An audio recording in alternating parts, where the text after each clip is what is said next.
It's a pleasure to be here with you. I hope the presence here of four policymakers makes a statement. We've got people from both political parties. We have urban and rural represented. We stand united in that call on our Iowa delegation and on Congress and on the President to investigate this procurement process.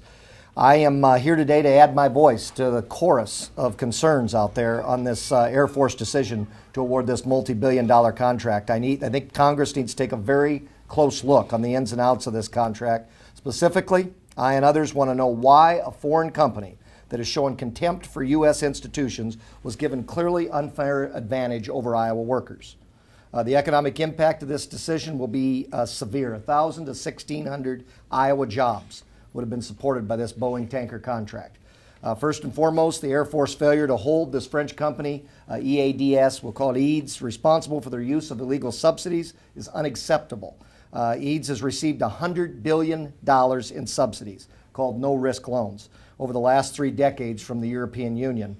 EADS has used these subsidies to grab an unfair share of the global commercial airline market, stealing thousands of U.S. jobs.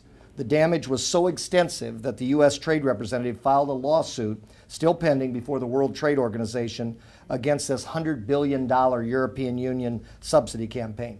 In spite of all this, and in spite of this pending lawsuit, the Air Force allowed EADS to use $5 billion of these illegal subsidies to bid on a major U.S. military contract. That is not a fair and that is not an equitable playing field. Amazingly, the Air Force also seriously endangered our national security by exempting EADS from the export regulations that prevent defense contractors from transferring military technologies to rogue nations like Iran and North Korea.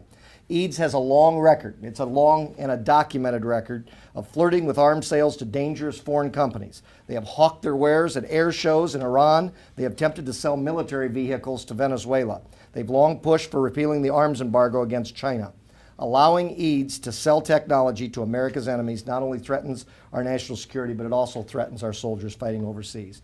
As a result of this, I am calling, along with my colleagues here today on Congress, to investigate the procurement process and demand answers. These are very reasonable questions that we are asking. We think the questions we are asking reflects those of our constituents and those of Iowans, and we need answers to this strange favoritism towards this French company.